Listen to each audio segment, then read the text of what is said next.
नमस्कार दोस्तों, मैं मयूरेश आपका स्वागत करता हूं। दोस्तों जरा बताइए आप अभी क्या कर रहे हो। हाँ, मुझे पता है आप मेरा वीडियो देख रहे हो, मतलब क्या कर रहे हो। अच्छा, तो आप कर्म कर रहे हो और जब टाइम पास करते हो तब क्या करते हो? तभी भी आप कुछ ना कुछ कर्म करते रहते हो, क्योंकि भगवान श्री कृष्ण भी भगवत गीता के 3रे अध्याय कर्मयोग में यही समझाते कहते हैं कि हर पल आप कुछ ना कुछ कर्म करते रहते हो। एक पल भी ऐसा नहीं होता कि आप कर्म नहीं करते, फिर भी आप अपने लक्ष्य तक नहीं पहुंचते। क्यों? क्योंकि उस लक्ष्य को पाने के लिए जो कर्म करना जरूरी है वो कर्म आप करते ही नहीं। तो वही कर्म कीजिए जो आपको लक्ष्य की तरफ एक कदम और ले जाए। दोस्तों, विवेक नाम का एक लड़का है जो एग्जाम की तैयारी कर रहा है। वो तय करता है कि मैं दिन के 10-10 घंटे पढ़ाई करूंगा, लेकिन जब पढ़ाई की शुरुआत करता है तो 1-2 घंटे के बाद उसे अपने मोबाइल की याद आती है।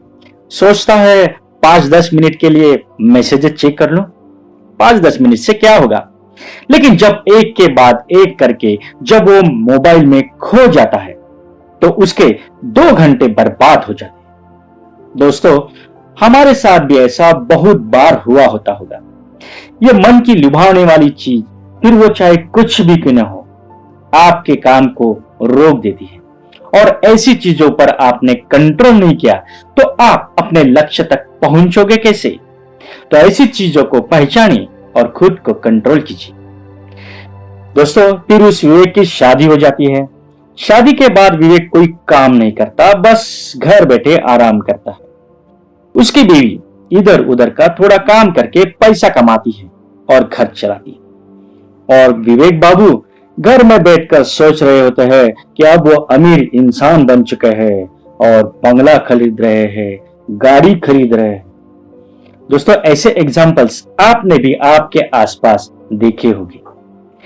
भगवान श्री कृष्ण इनके बारे में कहते हैं कि इंसान ने इस सृष्टि पर जन्म लिया है वो कुछ करने के लिए, जिससे खुद की और साथ साथ दूसरे लोगों की जिंदगी बेहतर बना सके।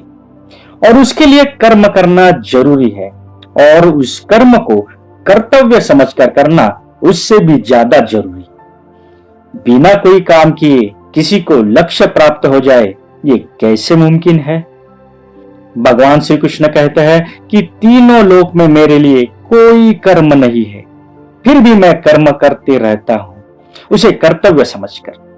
तो दोस्तों, आप बताइए, इतने बड़े भगवान श्री कृष्ण भी अपना कर्म करते हैं, तो हम कौन होते हैं उसे टालने वाले? भगवान श्री कृष्ण कहते हैं कि हर इंसान की एक प्रकृति होती है, एक स्वभाव होता है, उसका एक नेचर होता है, इसके अनुसार वो अपना कर्म करता रहता है। दोस्तों, इस बात को जरा गहराई से समझ लीजिए। आप जो काम करते हो उसे करवाने वाली आपकी प्रकृति होती है, मतलब जो शांत स्वभाव का होता है उसके कर्म उसके स्वभाव के अनुसार ही होते हैं। गुस्से में जब आप कोई ऐसा काम करते हो जिसे आप करना ही नहीं चाहते, तो वो काम आपसे करवाता है आपका क्रोध, और उस काम को वो बिगाड़ देता है। तो दोस्तों, अपनी प्रकृति को पहचानिए। भगवान श्री कृष्ण आगे कहते हैं कि ऐसे भी लोग होते हैं जिन्हें लगता है कि सब कुछ मैं ही कर रहा हूं, और ऐसे घमंडी लोगों को लगता है कि वो कुछ गलत ही नहीं कर रहे। भगवान श्री कृष्ण कहते हैं कि ऐसे लोगों से दूर ही रहे। अर्जुन भगवान श्री कृष्ण से पूछता है, मनुष्य अच्छे राह पर क्यों नहीं चलता, क्यों वो पाप की राह पर चलता है? ऐसे क्या होता है जो मनुष्य को हर बार पाप की राह पर खींच लेता है? तो इस पर भगवान श्री कृष्ण जवाब देते हैं, आसक्ति, मोह, लोभ, जिसका कोई अंत नहीं होता। कुछ अच्छा देख के मन में लालच पैदा होती है, और वो पूरी ना होने से मन में क्रोध उत्पन्न होता है, जो दिल और दिमाग पर कब्जा कर लेता है। और इसीलिए काम, क्रोध, मोह, लोभ, इनको शत्रु मानकर अपना कर्म करते रहिए। तो दोस्तों, आप भी अपना कर्म कीजिए, इस चैनल को सब्सक्राइब कीजिए और बेल आइकॉन भी दबाइए। तो मिलते हैं नेक्स्ट वीडियो में। तब तक के लिए खुश रहिए, अपना ख्याल रखिए। धन्यवाद।